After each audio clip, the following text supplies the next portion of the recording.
नमस्कार दोस्तों, decode exam में आप सभी का स्वागत है। आज की क्लास में हम उत्तर प्रदेश शिक्षक पात्रता परीक्षा 2011 के प्रश्नों को डिस्कस करने वाले हैं। तो चलिए आज की क्लास स्टार्ट करते हैं मेरे साथ ऐश्वर्या सिंह के साथ। पहला प्रश्न आपको स्क्रीन पर दिख रहा होगा। लवण जो जल का अवशोषण करता है कहलाता है। The salt which absorb water is called. पहला आपको ऑप्शन दिया है हाइग्रोस्कोपिक सॉल्ट, दूसरा एनहाइड्रस सॉल्ट, हाइड्रोफिलिक सॉल्ट और आखिरी दिया गया है आपको हाइड्रोफोबिक सॉल्ट। तो सॉल्ट जो कि वाटर को एब्सॉर्ब करता है फ्रॉम द एटमॉस्फेयर, उसको हम क्या कहते हैं? Hygroscopic salt. ठीक है, आप देखते होंगे अगर आप खुले में नमक रख दीजिए, घर में जो नमक आप लोग खाते हैं उसको अगर आप खुले में रख दीजिए तो कुछ समय बाद वो गीला होने लगता है। तो वो किस तरीके का सॉल्ट है? Hygroscopic salt. It absorb water. ठीक है, पानी को एब्सॉर्ब कर लेता है। नेक्स्ट क्वेश्चन को हम देखते हैं। पारिस्थितिक तंत्र एवं प्राकृतिक अधिवासों का संरक्षण तथा उनके प्राकृतिक वातावरण में प्रजातियों का जीवनक्षम जनसंख्या का रखरखाव एवं प्रतिपादित के लिए प्रयुक्त पद है। ठीक है, कंजर्वेशन ऑफ इकोसिस्टम। हम किसके कंजर्वेशन की बात कर रहे हैं? हम पारिस्थितिक तंत्र के कंजर्वेशन की बात कर रहे हैं। ध्यान से सुनिएगा, बड़ा प्रश्न है लेकिन बहुत ही आसान है। एंड नेचुरल हैबिटेट, हम कंजर्वेशन की बात कर रहे हैं, पारिस्थितिक तंत्र के कंजर्वेशन की बात कर रहे हैं, हम इकोसिस्टम के कंजर्वेशन की बात कर रहे हैं तथा साथ ही साथ नेचुरल हैबिटेट के कंजर्वेशन की बात कर रहे हैं। जहां पर आपके जीव जंतु रह रहे हैं हम उसके भी कंजर्वेशन की बात करें, उनके हैबिटेट की भी कंजर्वेशन की बात कर रहे हैं। साथ ही साथ maintenance and recovery of valuable population of species in their natural environment is a term.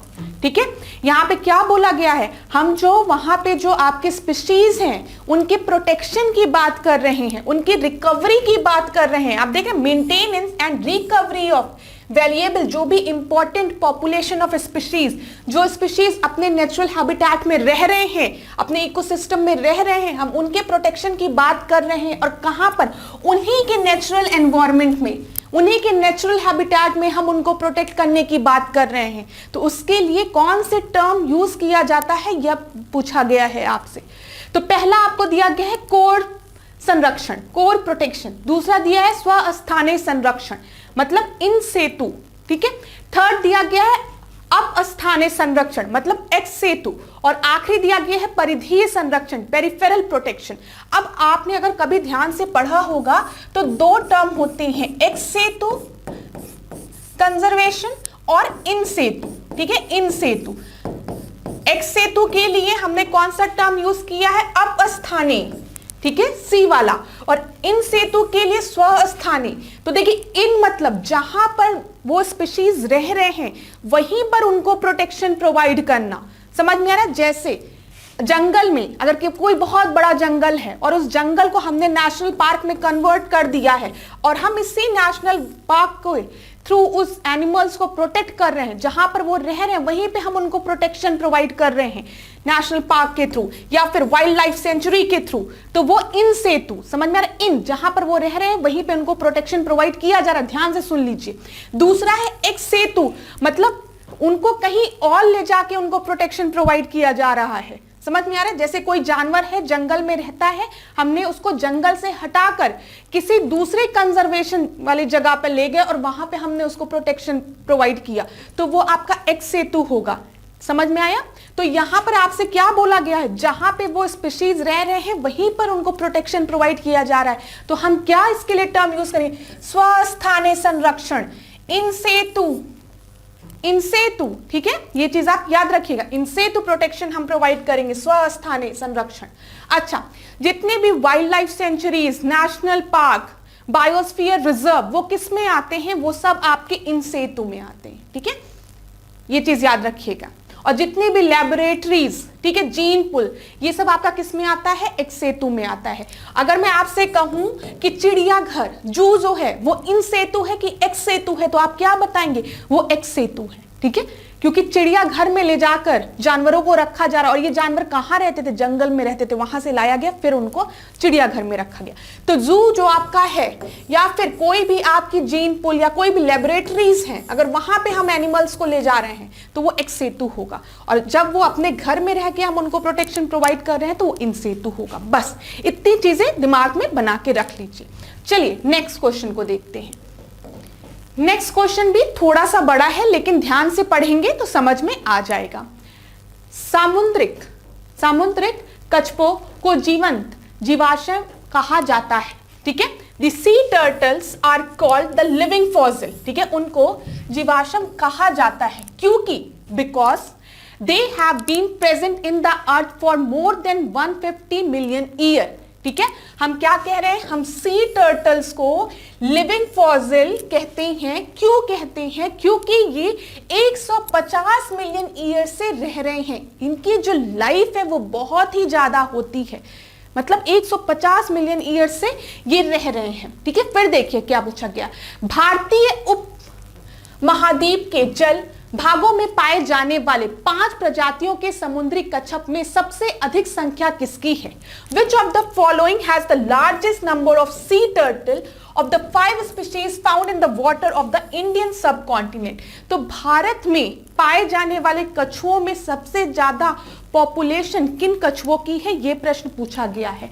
Option आपको दिया गया है केनिप्स रिडले, दूसरा दिया गया है लेगरहेड, थर्ड दिया गया है ऑलिव रिडले, और डी दिया गया है फ्लैट बैक, ठीक है। तो यहां पर आपका सही आंसर है ऑलिव रिडले टर्टल्स। ये आप उड़ीसा के तटों में देखेंगे तो ये ऑलिव रिडले टर्टल्स वहां पे पाए जाते हैं, ठीक है। थोड़ा सा इनके बारे में आप लोग पढ़िएगा भी जरूर, यहां से प्रश्न बनते हैं आपके जो और कठिन परीक्षाएं होती हैं उसमें, ठीक है। तो प्रश्न आपको समझ में आ गया होगा, उत्तर आपको मिल गया है। अगले प्रश्न को देखते हैं। अगला प्रश्न, अच्छा क्लास कभी भी बहुत बड़ा प्रश्न पूछा जाए तो घबराइए मत, उस प्रश्न को तोड़ तोड़ के पढ़िए, ठीक है, तब आप उस प्रश्न को आसानी से कर सकते हैं। अभी हमने 2 बड़े बड़े प्रश्नों को किया और देखिए कितने आसानी से कर लिया। अगला प्रश्न, चौथे प्रश्न को देखिए, विश्व उष्मायन के लिए निम्न में से कौन एक कारक है, ठीक है। किसकी बात हम कर रहे हैं, हम ग्लोबल वार्मिंग की बात कर रहे हैं। ग्लोबल वार्मिंग के लिए कौन सा रिस्पॉन्सिबल फैक्टर है, ये आपसे पूछा गया है। ग्लोबल वार्मिंग मतलब ग्लोब आपका वार्म हो रहा है, मतलब ग्लोब आपका गर्म हो रहा है, ठीक है। और ग्लोब को गर्म करने के पीछे एक बहुत बड़ा रीजन ग्रीन हाउस गैसेस का होता है। कौन कौन से ग्रीन हाउस गैसेस होती हैं, ये भी ध्यान से पढ़ लीजिएगा क्योंकि कई बार प्रश्न यहां से बने हैं, ठीक है। तो ध्यान से पढ़ते चलिए। तो पहला आपको दिया गया है ऑप्शन, वाहनों से निकलने वाली gases release from the vehicle. दूसरा है पेड़ पौधों से निकलने वाली gases release from the plant. Third दिया गया भट्टियों से निकलने वाली गर्म हवा, hot air from the furnaces. फिर आखिरी दिया गया रसोई गैस, एलपीजी गैस की बात की गई है और ग्लोबल वार्मिंग की बात की गई है। तो यहां पे आपका सबसे सही आंसर कौन सा है, A, gases release from the vehicle. अब gases release from the plant, अगर हम प्लांट्स की बात कर रहे हैं, ठीक है, हम पेड़ पौधों की बात कर रहे हैं, तो आपको पता है पेड़ पौधे क्या करते हैं, CO2 को एब्जॉर्व करते हैं, ठीक है, CO2 को एब्जॉर्व करते हैं और रिलीज क्या करते हैं, ऑक्सीजन O2। ये चीज याद रखिएगा, तो वो तो अच्छा है। तो ये तो ऑप्शन आपका ऐसे ही गलत हो गया, ठीक है। तो सबसे सही उत्तर आपका है gases release from the vehicle. अगला प्रश्न देखिए। अगला प्रश्न है, धातु में प्रस्तर किसे कहा जाता है? What is metallic stone called? जो मेटेलिक स्टोन होते हैं उनको हम क्या कहते हैं? पहला ऑप्शन है बिटुमेन, दूसरा है बॉक्साइट, तीसरा है मेटलॉइड और आखिरी है आपका अयस्क, जिसको कि हम ओर कहते हैं।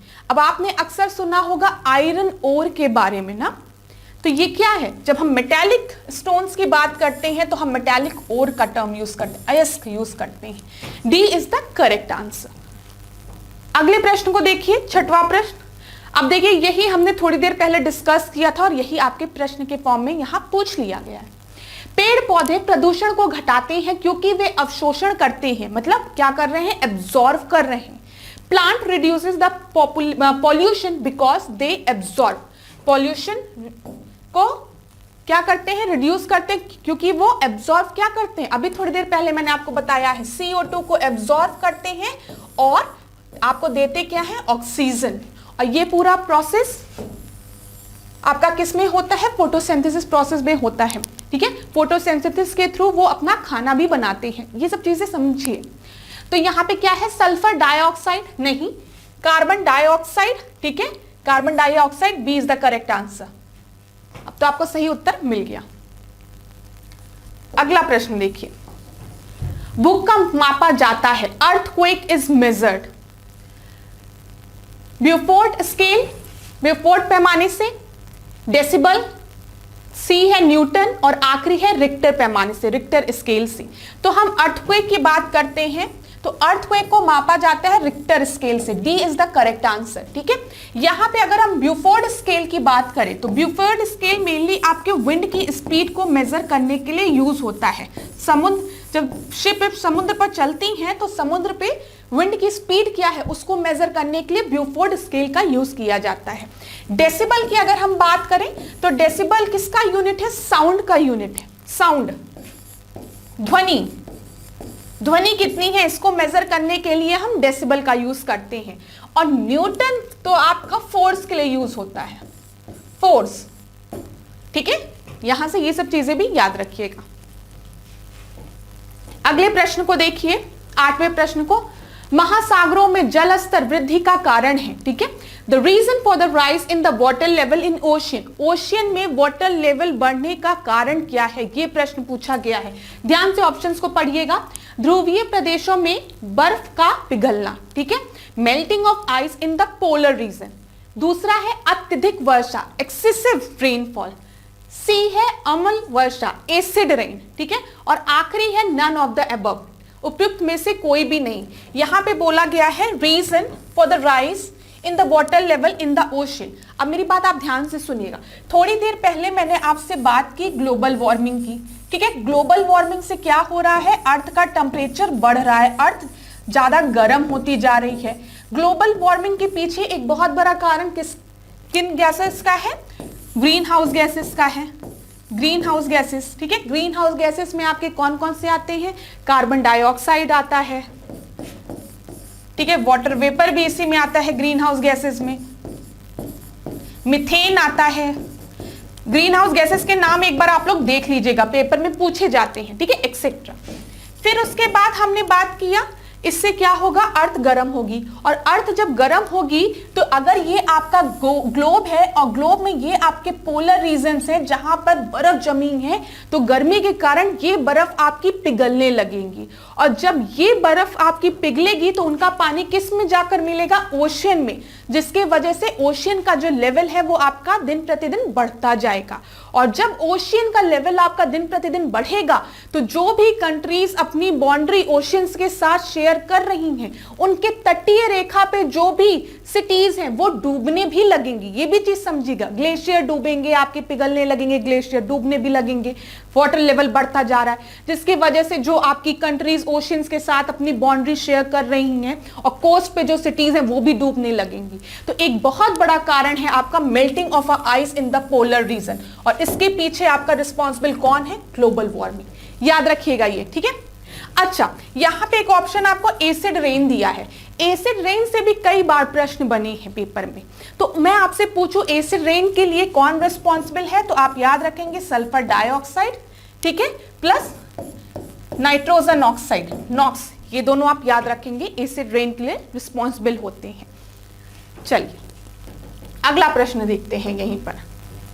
तो the highly harmful sulphur mixed gas in the atmosphere is, यहां पे आपसे गैस के बारे में पूछा। अभी कुछ देर पहले मैंने आपको एसिड रेन के बारे में बताया, और मैंने आपको बताया कि एसिड रेन के लिए दो गैसेस रिस्पॉन्सिबल होती हैं। अम्लीय वर्षा की बात की तो अम्लीय वर्षा के लिए दो गैसेस रिस्पॉन्सिबल होती, कौन कौन सी, मैंने आपको बताया सल्फर डाइऑक्साइड और कौन सी, नाइट्रोजन ऑक्साइड। इन दोनों गैसेस का नाम आप याद रखेंगे, ठीक है। तो यहां पे जो आपका क्वेश्चन है, प्रश्न है, अब हम उसको देखते हैं। उसको देखिए आप, इसमें बोला गया the highly harmful sulphur mixed gas in the atmosphere is sulphur dioxide, D is the correct answer, जो कि आपके एसिड रेन के लिए भी रिस्पॉन्सिबल होती है। अगले प्रश्न को देखिए, 10वां प्रश्न है वायु प्रदूषण को कम किया जा सकता है। Air pollution can be reduced. पहला दिया गया है वृक्षों द्वारा बाय ट्रीज, दूसरा दिया गया है मछलियों द्वारा बाय फिश, थर्ड दिया गया है जंतुओं द्वारा बाय एनिमल, और फोर्थ आखिरी ऑप्शन दिया गया है सूर्य प्रकाश सनलाइट द्वारा। तो एयर पॉल्यूशन को रिड्यूस करने की बात की गई है। अभी थोड़ी देर पहले हमने एक क्वेश्चन आपसे डिस्कस किया था जिसमें कि लिखा था कि जो आपके प्लांट्स होते हैं वो एयर पॉल्यूशन को रिड्यूस करने का काम करते हैं। ठीक है, क्यों वो एयर पॉल्यूशन को रिड्यूस करने का काम करते हैं? क्योंकि वो CO2 को एब्जॉर्ब करते हैं। ठीक है, और यही प्रश्न को आपका फिर अगले तरीके से यहां पे पूछ लिया गया है कि air pollution can be reduced by trees. A is the correct answer. ठीक है, देखिए सब चीज कितनी आसान है। अगले प्रश्न को देखिए, विश्व पर्यावरण दिवस मनाया जाता है। विश्व पर्यावरण दिवस कब मनाया जाता है? The world environment day is celebrated 5 नवंबर को, 5 जनवरी को, 5 जून को या 5 सितंबर को। तो वर्ल्ड एनवायरमेंट डे आपका 5 जून को मनाया जाता है। सी इज द करेक्ट आंसर। चलिए यहां पे एक क्विक रिवीजन कर लेते हैं कुछ इंपॉर्टेंट डेज का। जैसे world wetland day, world wetland day आपका 2 फरवरी को मनाया जाता है। ठीक है, फिर उसके बाद आप याद रखेंगे वर्ल्ड स्पैरो डे, ये 20 मार्च को। वर्ल्ड फॉरेस्ट्री डे ये आपका 21 मार्च को। वर्ल्ड वाटर डे 22 मार्च। सबसे इंपॉर्टेंट अर्थ डे कब मनाया जाता है? ठीक है, 22 अप्रैल, याद रखिएगा। बायोडायवर्सिटी डे कब मनाया जाता है? 22 मई को। और अभी आपके प्रश्न में पूछा गया है कि अर्थ एनवायरमेंट डे कब मनाया जाता है, पर्यावरण दिवस कब मनाया जाता है? 5 जून को मनाया जाता है। 5 जून को पर्यावरण दिवस क्यों मनाया जाता है? प्रश्न होता है क्योंकि इसी दिन स्टॉकहोम कॉन्फ्रेंस हुई थी। यहाँ पे world environment day, Stockholm conference 1972 में इसी दिन हुई थी 5 जून को। तब से 5 जून को एनवायरमेंट डे मनाया जाता है। और स्टॉकहोम कॉन्फ्रेंस पहली ऐसी कॉन्फ्रेंस थी जो कि पर्यावरण को लेकर थी। ठीक है, इतनी चीजें आप यहां पे याद रखिए। इसके बाद आप याद रखिए वर्ल्ड पॉपुलेशन डे। पूछ लिया जाता है कि वर्ल्ड पॉपुलेशन डे कब मनाया जाता है? 11 जुलाई। 29 जुलाई को इंटरनेशनल टाइगर डे मनाया जाता है। एक डे जो आपके एग्जाम में कई बार पूछा गया है कि ओजोन डे कब मनाया जाता है? 16 सितंबर को। याद रखिएगा यहीं पर आप लोग। ठीक है, इतने डेज आप लोग एक जगह कहीं नोट डाउन कर लीजिए। यहां से प्रश्न कई बार बने हैं, जो जो इंपॉर्टेंट है मैंने आपको बता दिया। अगला देखिए 12वां प्रश्न।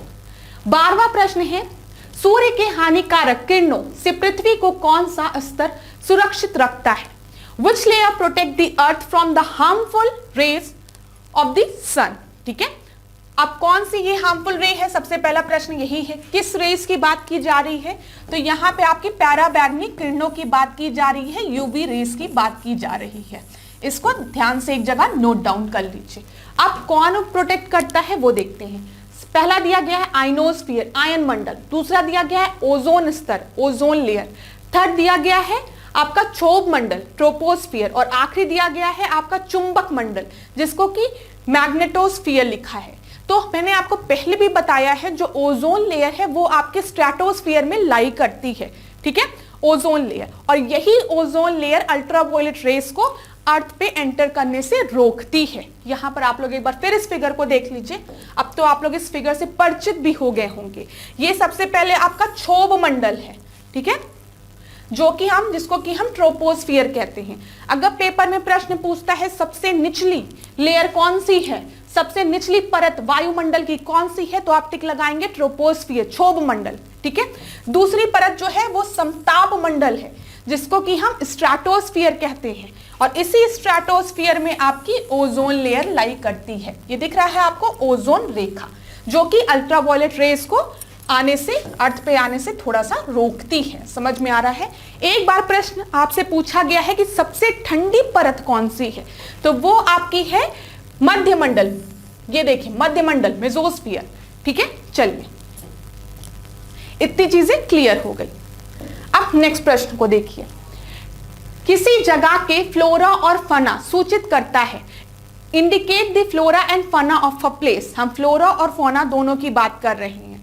पहला आपका है पेड़ पौधे एवं जंतुओं को, दूसरा है मछली एवं पेड़ पौधों को, फिर तीसरा है जंतुओं एवं मछलियों को, एनिमल एंड द फिश, और आखिरी है पक्षियों एवं पेड़ पौधों को। अब आप देखिए यहाँ पर जब भी हम फ्लोरा और फौना की बात करते हैं ना, तो हम किसकी बात करते हैं? हम ट्रीज प्लांट्स की बात करते हैं, साथ ही साथ हम एनिमल्स की बात करते हैं। ये चीज आप याद रखिएगा। जब हम फ्लोरा की बात करते हैं तो वहां पे सारे प्लांट्स आपके आते हैं, ठीक है, और जब हम फौना की बात करते हैं तो हम एनिमल्स की बात करते हैं। इसीलिए ए इज द करेक्ट आंसर। पेड़ पौधे एवं जंतुओं को ट्री, प्लांट एंड एनिमल्स, ये चीज याद रखिएगा। नेक्स्ट प्रश्न देखिए, 14वां, पारिस्थितिक तंत्र का उदाहरण है। Ecosystem is an example of, पहला ऑप्शन दिया गया है एयर, वायु का, दूसरा तालाब, पॉन्ड, तीसरा दिया गया है आपका जल, वाटर, और आखिरी दिया गया है मृदा, सॉइल। अब मैं आपको एक बात बताती हूं, ध्यान से सुनिए। जब भी हम इकोसिस्टम की बात करते हैं, जब भी हम पारिस्थितिक तंत्र की बात करते हैं, तो पारिस्थितिक तंत्र में आपके दो घटक होते हैं। एक आपका बायोटिक कंपोनेंट होता है, और एक आपका अबायोटिक कंपोनेंट होता है। जब हम बायोटिक कंपोनेंट की बात करते हैं, बायो की बात करते हैं, तो वो कंपोनेंट्स घटक होते हैं ये जिनके के अंदर जीवन है, इसीलिए हम इसको जैविक घटक कहते हैं, ठीक है। और अबायोटिक कंपोनेंट्स में वो कंपोनेंट्स होते हैं जिनके अंदर जीवन नहीं है, इनको हम अजैविक घटक कहते हैं। जैसे आपके कंकड़, पत्थर, पानी, ये सब, हवा, ये सब अजैविक घटक हुए। और इन दोनों के बीच में जब इंटरेक्शन होता है तब एक सिस्टम फॉर्म होता है जिसको कि हम इकोसिस्टम कहते हैं। अब ध्यान से सुनिएगा, पहला एग्जाम्पल आपको वायु दिया गया है, ऑप्शन एयर। तो एयर आपका एक अबायोटिक कंपोनेंट है, ठीक है, इसके अंदर जीवन नहीं है अगर हम खाली एयर की बात कर रहे हैं। फिर उसी तरीके से वाटर दिया गया है, ये भी अबायोटिक, अजैविक घटक है। सॉइल अबायोटिक कंपोनेंट, अजैविक घटक है। लेकिन जब हम पॉन्ड की बात करते हैं, जब हम तालाब की बात करते हैं, तो तालाब में पानी भी है, वहां पे मछली भी है, छोटे छोटे पेड़ भी हैं, ठीक है, कछुए भी हैं, मेढक भी हैं। तो वहां पे आपके जैविक और अजैविक घटक दोनों हैं और सब एक साथ प्रेजेंट हैं। तो इन दोनों के बीच में इंटरेक्शन भी हो रहा है। तो इसी वजह से तालाब, पॉन्ड जो है वो इकोसिस्टम का एग्जाम्पल होगा, ठीक है, पारिस्थितिक तंत्र का एग्जाम्पल होगा। याद रखिएगा, किसी भी पारिस्थितिक तंत्र को बनाने के लिए वहां पे जैविक और अजैविक घटक दोनों होने चाहिए। समझ में आ गया? चलिए नेक्स्ट देखते हैं। 15 प्रश्न, कौन जीवीय कारक नहीं है, which is not a biotic factor. अभी हमने आपको बताया, जब हम अबायोटिक कंपोनेंट की बात करेंगे तो हम अजैविक घटक की बात करेंगे, जब हम बायोटिक कंपोनेंट की बात करेंगे तो हम जैविक घटक की बात करेंगे, और अबायोटिक अजैविक, ठीक है। यहाँ पे पहला पेड़ पौधे, मतलब ट्रीज एंड प्लांट, ठीक है, इनके अंदर जीवन होता है। पेड़ आपके जीवित वस्तु है, पेड़ और प्लांट, तो ये आपका जैविक घटक है। यहाँ पे नॉट बोला गया है, इसको ध्यान से देखिएगा। दूसरा जंतु, एनिमल में भी आपके जीवन होता है, तो वो भी आपका जैविक घटक है। माइक्रो ऑर्गेनिज्म, जो छोटे छोटे आपके माइक्रो ऑर्गेनिज्म होते हैं भाई, इनके अंदर भी जीवन होता है, तो ये भी आपका जैविक घटक है। प्रस्तर, स्टोन आपका सही आंसर होगा क्योंकि ये अबायोटिक फैक्टर है, ये जीवित वस्तु नहीं है। समझ में आ गया? तो आपको प्रश्न स्क्रीन पर दिख रहा होगा। अधिकतर पेड़ पौधे पाए जाते हैं, the mostly trees and the shrubs are found. पहला ऑप्शन आपको दिया गया है स्थल मंडल, जिसको कि लिथोस्फीयर कहते हैं। दूसरा जल मंडल, जिसको कि हाइड्रोस्फीयर कहते हैं। तीसरा है वायुमंडल, जिसको कि एटमॉस्फेयर कहते हैं। और आखिरी है प्रकाश मंडल, जिसको कि फोटोस्फीयर कहते हैं। तो यहाँ पे आपसे पूछा गया है जो मोस्टली ट्रीज और सर्ब्स होते हैं वो कहाँ पर पाए जाते हैं। तो स्थल मंडल, लिथोस्फीयर, लिथोस मतलब लैंड होता है आपका, ठीक है।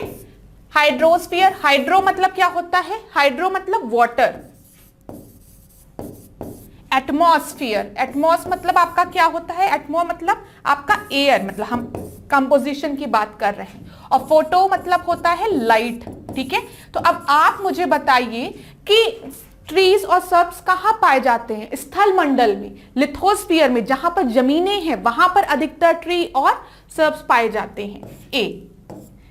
ए इज द करेक्ट आंसर। अब यहां पर आप देखिए जरा, जब भी हम एटमॉस्फेयर की बात कर रहे हैं, हम किसकी बात कर रहे हैं? हम एयर की बात कर रहे हैं, वायु की बात कर रहे हैं, ठीक है। फिर आपका हाइड्रोस्फीयर, हाइड्रोस मतलब वाटर, हम जल की बात कर रहे हैं, ठीक है। हाइड्रोस्फीयर में भी आपके ट्रीज पाए जाते हैं, सर्ब्स पाए जाते हैं, ग्रासेस पाए जाते हैं। समुद्र के अंदर आप देखेंगे कोरल रीफ्स पाई जाती हैं, एल्गीज पाई जाती हैं। लेकिन पूछा गया है अधिकतम, ठीक है, सबसे ज्यादा, तो वो आपका कहां पाया जाता है? लिथोस्फीयर में, जमीन, अर्थ पर, लैंड पर। समझ में आ रहा है? और जब हम तीनों को, hydrosphere, atmosphere, lithosphere plus life, सबको लेके चलते हैं तो हमें क्या मिलता है? बायोस्फीयर, ठीक है। ये चीज यहां से ध्यान में रखिएगा। अगर कोई आपसे पूछे बायोस्फीयर क्या है तो हम लिख सकते हैं लिथोस्फीयर प्लस एटमॉस्फेयर प्लस आपका हाइड्रोस्फीयर, और जब हम बायोस की बात कर रहे हैं प्लस लाइफ का एग्जिस्टेंस, तो हमको बायोस्फीयर मिलता है, जीवन। जहां पर भी टर्म बायो आए ना, तो वहां पर आप ध्यान में रखिएगा, यहां पर जीवन की बात होगी, लाइफ की बात होगी। समझ में आ रहा है? चलिए नेक्स्ट प्रश्न को देखते हैं। अन्य मृत जंतुओं पर निर्वाह करने वाले प्राणी को कहते हैं। Animal that subsist on other dead animals are called. ऐसे ऑर्गेनिज्म जो कि मृत जंतुओं पर रहते हैं, उन पर निर्वाह करते हैं, उनको हम क्या कहते हैं? ये पूछा गया है। पहला ऑप्शन दिया गया है पैरासाइट, दूसरा डीकंपोजर, तीसरा आपका दिया गया है स्कैवेंजर्स, और आखिरी दिया गया है ओमनीवोरस। तो ओमनीवोरस तो वो होते हैं जो कि आपके मीट भी खाते हैं, मांसाहारी भी होते हैं, ठीक है, प्लस शाकाहारी भी होते हैं, उनको हम ओमनीवोरस कहते हैं, ठीक है। आपके डीकंपोजर कौन होते हैं? जो कि अपघटन का काम करते हैं, जो कि डीकंपोजिशन का काम करते हैं। कोई डेड बॉडी है तो उसको सड़ा रहे हैं, जो सड़ा रहे हैं उसको डीकंपोज कर रहे हैं, डिके कर रहे हैं, उनको हम डीकंपोजर कहते हैं, जो अपघटन का काम करते हैं। पैरासाइट कौन होते हैं? पैरासाइट ऐसे जीव होते हैं जो कि दूसरे जीव पर रहते हैं, ठीक है। यहां पे जो दूसरा जीव है वो जरूरी नहीं है कि वो मृत हो। समझ में आ रहा है? जरूरी नहीं है कि वो मृत हो। अब जैसे किसी के सर में जुआ है, वो उसका, अब जुआ है तो खून चूस रहा है, तो वो आपका खून चूस के अपना तो खाना उसको मिल रहा है, तो वो पैरासाइट में आएगा, ठीक है। तो वो पैरासाइट हुआ। समझ में आ रहा है? जो दूसरे जीव पर रहकर अपना भोजन वहां से प्राप्त करते हैं। लेकिन यहाँ पे जो दूसरा जीव है वो जरूरी नहीं है कि वो मृत हो। जो स्कैवेंजर्स होते हैं आपके, यहाँ पे जो ऑप्शन आपका सी दिया गया है, स्कैवेंजर्स, ये मेनली वो ऑर्गेनिज्म होते हैं कि जो दूसरे मृत जंतुओं पर रहते हैं और अपना भोजन ग्रहण करते हैं, ठीक है, वहां से उनको अपना भोजन प्राप्त होता है। अब यहाँ पे जो मृत जंतु हैं वो आपका जानवर का भी मृत शरीर हो सकता है या फिर पेड़ पौधे भी हो सकते हैं। ये चीज क्लियर हो गई? तो यहाँ पे सही ऑप्शन क्या होगा? सी होगा। एक एक टर्म मैंने आपको बता दिया। अगला प्रश्न देखिए, 18वां प्रश्न। मैंने अभी पहले की क्लास में भी आपको बताया है, बार बार प्रश्न बनता है सीएनजी और एलपीजी से। मैं फिर रिपीट करूंगी। सबसे पहले आपको यहां पर क्या नोट डाउन करना है? इनका फुल फॉर्म। यहां पे देखिए एब्रीविएशन पूछा है, तो जब भी सीएनजी की बात होगी तो क्या होगा इसका full form? Compressed natural gas, ठीक है, कॉम्प्रेस्ड नेचुरल गैस, जो कि आपका ऑप्शन में बी में दिया गया है। तो बी को आप लिख लीजिए, कॉम्प्रेस्ड नेचुरल गैस। एलपीजी को आप क्या लिखेंगे? Liquefied petroleum gas, liquefied petroleum gas.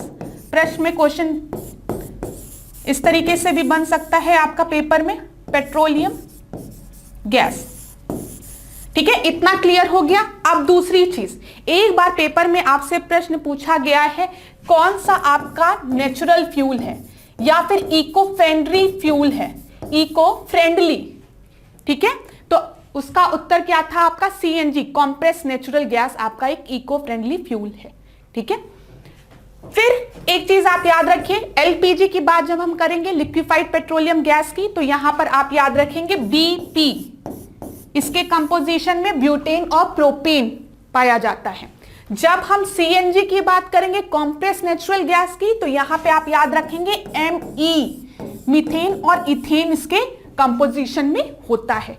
इतनी चीजें आप यहां से नोट डाउन कर लीजिए, ठीक है। नेक्स्ट प्रश्न को देखते हैं। यहां पे सही उत्तर बी था, मैंने आपको बता दिया। अगले प्रश्न को देखिए। अगला प्रश्न है 19वां प्रश्न। निम्न में से कौन विश्व ऊष्मायन का कारण है? Which of the following is the cause of global warming? ठीक है, पहला आपका दिया गया है वाटर पॉल्यूशन, दूसरा दिया गया है मृदा प्रदूषण जिसको कि सॉइल पॉल्यूशन कहते हैं, तीसरा है वायु प्रदूषण जिसको कि एयर पॉल्यूशन कहते हैं, और आखिरी आपका दिया गया है नॉइज पॉल्यूशन जिसको कि ध्वनि प्रदूषण कहते हैं। ग्लोबल वार्मिंग की बात हो रही है। मैंने आपको बताया है ग्लोबल वार्मिंग मतलब आपका जो ग्लोब है, जो प्लैनेट है, जो अर्थ है, उसका टेम्परेचर दिन प्रतिदिन बढ़ता जा रहा है। ये ग्लोब आपका और वार्म होता जा रहा है, टेम्परेचर बढ़ता जा रहा है, अर्थ गर्म होता जा रहा है, जिसकी वजह से क्या हो रहा है, जो ग्लेशियर्स हैं आपके पिघल रहे हैं, सी लेवल्स आपके बढ़ रहे हैं, ये सब चीजें डिस्कस की गई है। और इनके पीछे कौन रिस्पॉन्सिबल है? GHG, ग्रीन हाउस गैसेस, ठीक है, ग्रीन हाउस गैसेस। पेपर में कई बार प्रश्न आपसे पूछा गया है कौन कौन सी ग्रीन हाउस गैसेस होती हैं। यहां पे ये भी आप नोट डाउन कर लीजिएगा। कुछ ग्रीन हाउस गैसेस के अगर आपको नाम लिखने हैं तो carbon dioxide, CH4, methane, ozone, ये सब आपके ग्रीन हाउस गैसेस है। मैंने आपसे डिस्कस किया है इन सब चीजों को, ठीक है।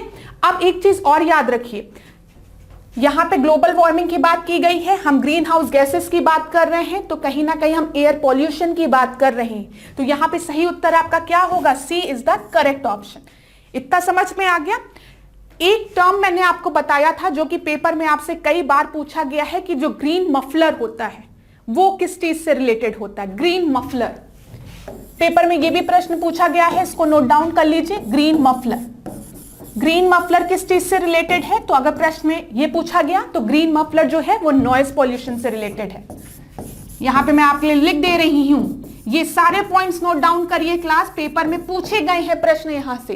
ग्रीन मफलर में क्या किया जाता है? प्लांट्स लगाए जाते हैं, ट्रीज लगाए जाते हैं, ठीक है, जो कि एक मफलर का काम करते हैं, नॉइज को एब्जॉर्ब करने का काम करते हैं। इतनी चीजें क्लियर हो गई। तो ग्लोबल वार्मिंग आप याद रखेंगे, ग्रीन हाउस गैसेस के नाम आप याद रखेंगे, ठीक है, ठीक है। और यहां पे आप ग्रीन मफलर से नॉइज पॉल्यूशन को याद रखिएगा। चलिए नेक्स्ट क्वेश्चन देखते हैं। नेक्स्ट क्वेश्चन देखिए, महासागर पृथ्वी पृष्ठ के अधिकांश जगह आवृत किया है, जो है लगभग, ठीक है। The ocean covers most of the earth's surface which is approximately, पहला आपको दिया गया है 3/4, 1/2, 1/4, 2/3। तो कितने एरिया को कवर किया गया है, किया है इसने? तो 3/4। ए इज द करेक्ट ऑप्शन। अब यहीं पर आप देख लीजिए महासागर, पैसिफिक ओशियन आपको दिख रहा होगा, दिख रहा है। यहां पे अटलांटिक ओशियन हो गया, इंडियन ओशियन हो गया, ये देखिए सदर्न ओशियन, और इधर आर्कटिक ओशियन। एक बार आप लोग ध्यान से इसको देख लीजिए। नेक्स्ट क्वेश्चन हम देखते हैं। स्टेलेक्टाइट और स्टेलेक्माइट आर डिपॉजिटेड इन, पूछा गया है जो आपके स्टेलेक्टाइट और स्टेलेक्माइट में निक्षेपण होता है किसका? सिलिका, दूसरा ऑप्शन आपका दिया गया है मैग्नीशियम कार्बोनेट, तीसरा दिया गया है कैल्शियम कार्बोनेट, और आखिरी दिया गया है सोडियम कार्बोनेट। तो इसका सही आंसर आपका है सी, कैल्शियम कार्बोनेट, ठीक है, याद रखिएगा। नेक्स्ट प्रश्न देखते हैं। निम्नलिखित में से कौन वायु प्रदूषण का एक उदाहरण है? Which of the following is an example of air pollution? पहला ऑप्शन आपको दिया गया है धुआं और कुहासा, ठीक है, स्मोक एंड मिस्ट। दूसरा दिया गया है वाहनों से निकलने वाली gases, gas from the vehicle. तीसरा दिया गया जलती हुई लकड़ी या चारकोल से निकलने वाली gas, gas from burning would और चारकोल। और आखिरी ऑप्शन दिया गया है all of the above. Air pollution की बात हुई है तो अब आपको समझ में आ रहा होगा कि एयर पॉल्यूशन के लिए ये तीनों ऑप्शन आपके रिस्पॉन्सिबल है।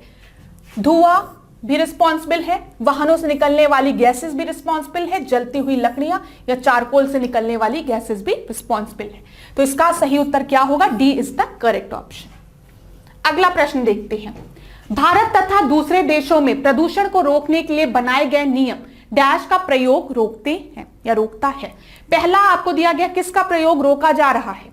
The rules made to prevent the pollution in India and other countries prevents the use of, किसके यूज पे बार बार बैन लगाने की बात की जाती है। बहुत आसान प्रश्न है, आप सभी को उत्तर पता होगा इसका। ऐसे क्वेश्चन तो बिल्कुल भी गलत मत करिएगा। पहला दिया गया है कागज के थैले, दूसरा दिया गया है प्लास्टिक के थैले, प्लास्टिक बैग्स, फिर दिया गया है नायलॉन के थैले, आखिरी दिया गया है चमड़े के थैले। तो यहाँ पे करेक्ट ऑप्शन आपका क्या है, प्लास्टिक बैग्स पे बार बार बैन लगाने की बात कही जाती है।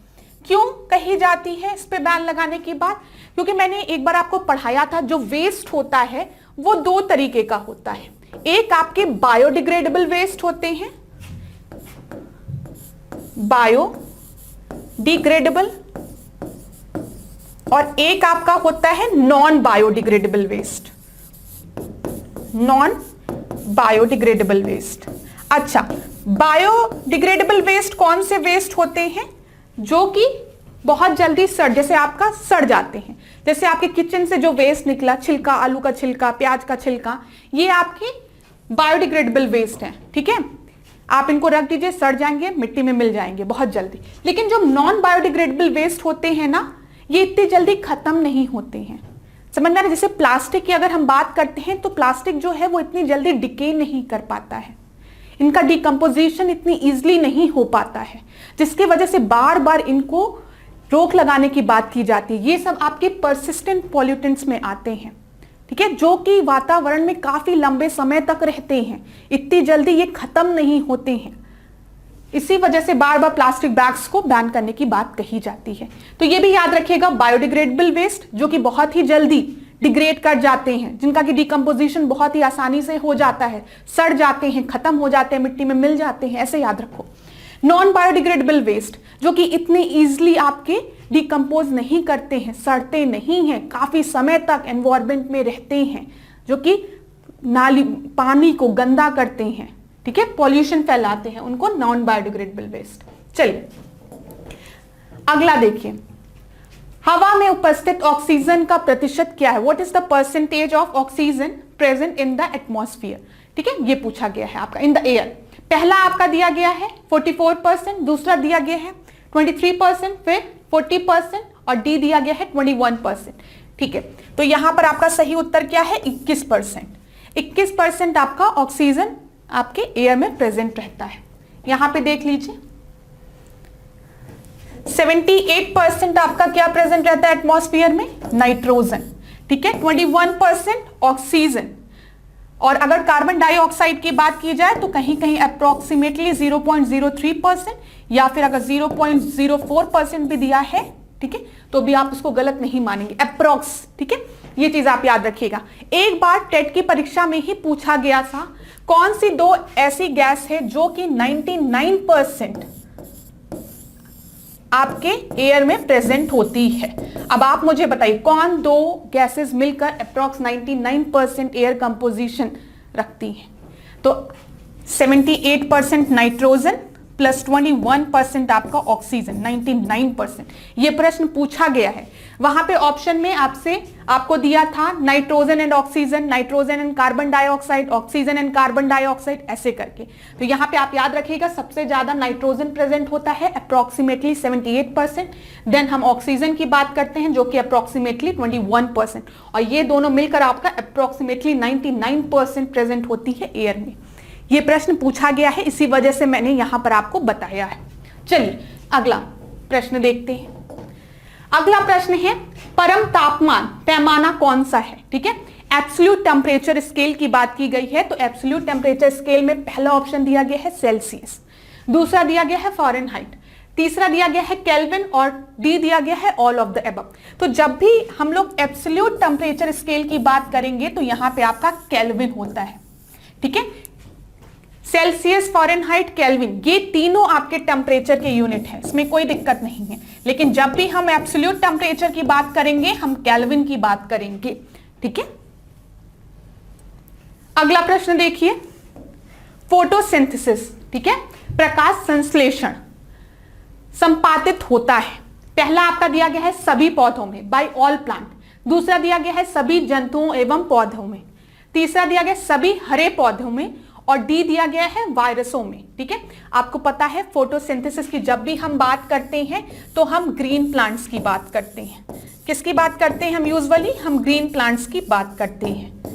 ठीक है, फोटोसिंथेसिस में क्या होता है, जो प्लांट्स हैं वो आपके कार्बन डाइऑक्साइड को एब्जॉर्ब करते हैं और रिलीज क्या करते हैं? ऑक्सीजन। समझ में आ रहा है? एक बार प्रश्न पूछा था कि एयर पॉल्यूशन को घटाने के लिए क्या करना चाहिए, तो पेड़ लगाने चाहिए। पेड़ लगाने से क्या होगा? ऑक्सीजन एटमॉस्फेयर में रिलीज होगा और कार्बन डाइऑक्साइड आपका क्या होगा? एब्जॉर्ब होगा। और कार्बन डाइऑक्साइड आपकी कैसी गैस है? ग्रीन हाउस गैस है। ठीक है, चलिए, तो यहां पे सही उत्तर क्या है? By all the green plants. C is the correct answer. सबसे accurate answer by all the green plant होगा।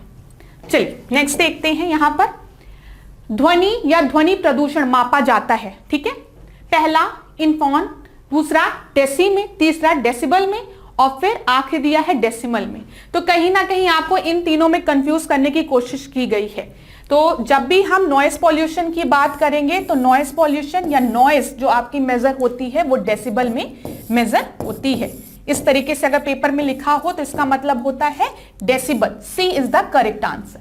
यहां पर मैंने आपको बताया था नॉइस पॉल्यूशन से रिलेटेड टर्म आप ग्रीन मफलर याद रखेंगे, जो कि पेपर में पूछा जा चुका है। क्लास एक एक पॉइंट को नोट डाउन करते चलिए, बहुत ही इंपॉर्टेंट पॉइंट्स मैं आपको बता रही हूं। पेपर में बार बार यहां से प्रश्न बनते रहते हैं, रिपीट होते रहते हैं, और आप खुद नोटिस करेंगे जब आपकी परीक्षा होगी कि यहां से प्रश्न कितने फंस रहे हैं। नेक्स्ट देखिए 28वां प्रश्न, निम्न में से कौन सी अंतरराष्ट्रीय संस्था पूरे विश्व में पर्यावरण सुरक्षा की देखभाल करती है? ठीक है, which of the following international organisation take care of environmental protection across the world? ठीक है, इंटरनेशनल ऑर्गेनाइजेशन की बात की गई है और एनवायरमेंटल प्रोटेक्शन की बात की गई है। तो पहला आपका दिया गया है WWF, दूसरा दिया गया है WHO, तीसरा दिया गया है पेटा PETA, और आखिरी दिया गया है यूनाइटेड नेशन। ठीक है, यहां पर अगर हम WWF की बात करते हैं तो यहां पे एक बार प्रश्न पूछा गया था पेपर में कि WWF का फुल फॉर्म क्या है। ठीक है, पास्ट ईयर का ही क्वेश्चन है, PYQ ही है कि WWF का फुल फॉर्म क्या है। तो ये क्या था? World wild life fund. ठीक है, ये चीज आप यहां पे नोट डाउन कर लीजिए सबसे पहले। अभी इसका उत्तर मैं आपको बताती हूं, पहले ये नोट डाउन कर लीजिए कि WWF का फुल फॉर्म क्या है? World wild life fund. ठीक है, फिर इसका एक चीज और याद रखिएगा आप, लोगो क्या है? Giant panda, giant panda. ठीक है, आप देखेंगे वर्ल्ड वाइल्ड फंड की जब आप साइट विजिट करेंगे तो वहां पे आपको जाइंट पांडा दिखेगा। एक बार पेपर में प्रश्न पूछा गया है कि ये जो जाइंट पांडा है वो कहां पाए जाते हैं, तो ये चाइना में पाए जाते हैं। ये भी नोट डाउन कर लीजिए, सब प्रश्न पूछे गए हैं, प्रीवियस ईयर क्वेश्चन से मैं आपको यहां पे बता रही हूं, सब एक साथ रिवाइज करा रही हूं। फिर दूसरा देखिए, WHO की जब भी हम बात करते हैं इसका फुल फॉर्म क्या होता है? World Health Organisation. H का फुल फॉर्म क्या होता है? हेल्थ। ठीक है, पेटा का फुल फॉर्म क्या होता है? प्यूपिल for ethical treatment of animal. ठीक है, यहां पे प्यूपिल for ethical treatment of animals की बात की जाती है। यूनाइटेड नेशन के बारे में आप सभी को पता है। अब प्रश्न पर हम आते हैं, which of the following international organisation take care of environmental protection across the world? Environment protection की बात की जा रही है, ना कि खाली एनिमल्स की बात की जा रही है। ठीक है, यहां पे पेटा की बात है तो प्यूपिल for ethical treatment of animals, यहां पे वर्ल्ड वाइल्ड लाइफ फंड की बात की जा रही है। लेकिन यूनाइटेड नेशन में एक ऐसी बॉडी है जो कि एनवायरमेंट प्रोटेक्शन की बात करती है अक्रॉस द वर्ल्ड, उसका वो कौन सी है? United Nation Environment Programme, UNEP। तो D is the correct answer. अगर पेपर में आपको यूनाइटेड नेशन दिया है तो आप इस पे टिक लगाएंगे, लेकिन अगर पेपर में आपको UNEP दिया है तो आप इस पे टिक लगाएंगे, यूनाइटेड नेशन एनवायरमेंट प्रोग्राम। ठीक है, और इसका गठन कब हुआ था? 1972 स्टॉकहोम कॉन्फ्रेंस के बाद। ठीक है, और कब? तो ये 5 जून 1972 को स्टॉकहोम कॉन्फ्रेंस हुआ था। इसी वजह से हम 5 जून को एनवायरमेंट डे भी मनाते हैं। ये सारे पॉइंट्स एक जगह नोट डाउन कर डालिए, पेपर में क्वेश्चन कहीं से भी बन सकता है। तो यहां पे यूएन दिया रहेगा तो आप उसको टिक लगाएंगे, अगर यूनाइटेड नेशन एनवायरनमेंट प्रोग्राम दिया रहेगा तो आप इसको टिक लगाएंगे। और यूएनईपी का गठन कब हुआ है? 1972 में स्टॉकहोम कॉन्फ्रेंस के बाद। ठीक है, इतने पॉइंट्स को आप एक जगह नोट डाउन कर डालेंगे। चलिए अगला प्रश्न देखते हैं। 29वां प्रश्न, कीटनाशकों के अत्यधिक इस्तेमाल से क्या होता है? The excessive use of pesticide will result in, पहला एयर पॉल्यूशन, दूसरा दिया गया है नॉइस पॉल्यूशन, तीसरा दिया गया है वाटर पॉल्यूशन, और डी दिया गया है ऑल ऑफ द अबव या ऑल दीज। तो यहां पे जब भी हम एक्सेसिव पेस्टिसाइड की बात करते हैं तो एक्सेसिव पेस्टिसाइड यूज करने से सॉइल पॉल्यूशन हो सकता है, जो कि ऑप्शन में आपके नहीं दिया है। अगर पेपर में सॉइल पॉल्यूशन दिया होता तो हम इसको सही मानते, ठीक है, सॉइल पॉल्यूशन या फिर लैंड पॉल्यूशन। क्यों? क्योंकि एक्सेसिव फर्टिलाइजेशन की वजह से जो सॉइल है वो अपनी फर्टिलिटी कुछ समय बाद क्या लॉस करने लगती, फर्टिलिटी कम होने लगती है सॉइल की एक्सेसिव पेस्टिसाइड के कारण। अब यहां पर आपको ऑप्शन दिया गया है सी, वाटर पॉल्यूशन, ये आपका सही होगा। अब कैसे सही होगा मैम? पेस्टिसाइड का एक्सेसिव यूज करके लैंड पॉल्यूशन हो सकता है, सॉइल पॉल्यूशन हो सकता है, समझ में आ रहा है, लेकिन वाटर पॉल्यूशन कैसे होगा? मैंने आपको एक टर्म पढ़ाया था यूट्रोफिकेशन, यूट्रोफिकेशन।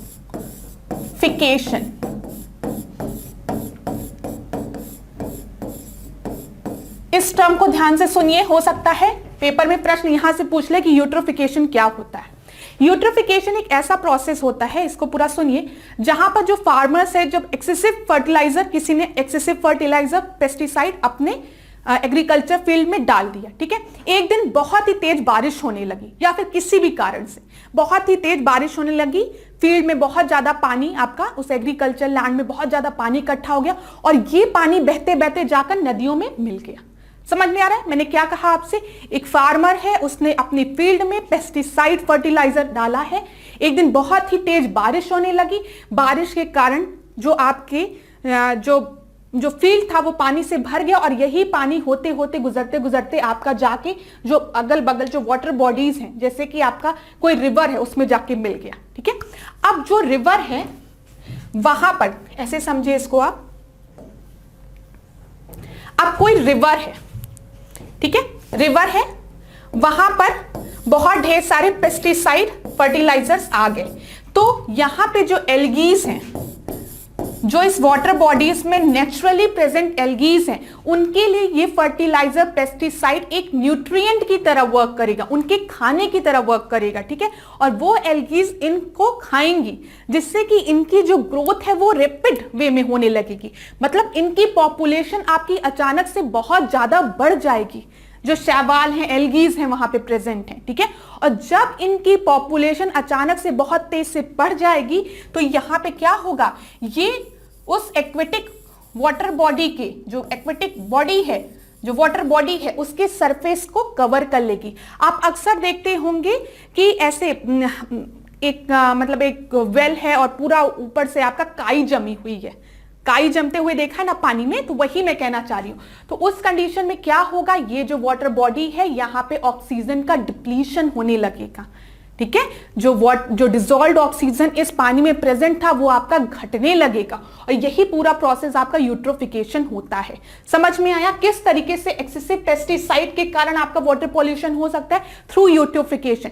यूट्रोफिकेशन में क्या होता है, जो एक्सेसिव पेस्टिसाइड या फर्टिलाइजर फार्मर यूज करते हैं बारिश के समय, वो फर्टिलाइजर जाकर वाटर बॉडीज में जाकर मिल जाते हैं, और वो पेस्टिसाइड और पेस्टिसाइड फर्टिलाइजर वाटर बॉडीज में मिलने के कारण वहां पर जो पानी में जो एल्गीज प्रेजेंट थी, वो उनके पॉपुलेशन अचानक से बहुत ज्यादा तेज बढ़ने लगता है, जिसको कि हार्मफुल एल्गल ब्लूम भी कहा जाता है। ठीक है, अचानक से इनका पॉपुलेशन बहुत ज्यादा बढ़ने लगता है, जिसके की वजह से पानी में जो डिसॉल्व्ड ऑक्सीजन है वो आपके घटने लगते हैं। तो इस वजह से हम कह सकते हैं जो पानी है वो आपका पॉल्यूट होने लगता है।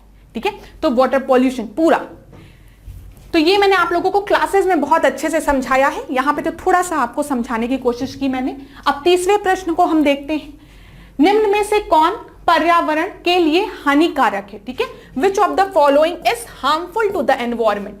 सबसे पहला ऑप्शन आपका दिया गया है पेपर, दूसरा दिया गया है क्लॉथ, तीसरा दिया गया है मेटल, और आखिरी दिया गया है प्लास्टिक। तो अभी मैंने आपको बताया था कि जो प्लास्टिक है उसको एज अ पॉल्यूटेंट माना जाता है। ठीक है, D is the correct answer. Harmful पूछा गया है तो प्लास्टिक होगा यहाँ पर। काफी समय तक ये हमारे पर्यावरण में ऐसे ही पड़ा रहता है, जिसके के कारण गंदगी उत्पन्न होती है और पानी आपका गंदा होता है, और अगर इनको जलाया जाए तो एयर पॉल्यूशन भी क्रिएट होता है। तो thank you so much class. आज के सेशन को यहीं पे एंड करते हैं। नेक्स्ट क्लास में फिर 15 प्रश्नों को हम डिस्कस करेंगे। नमस्कार।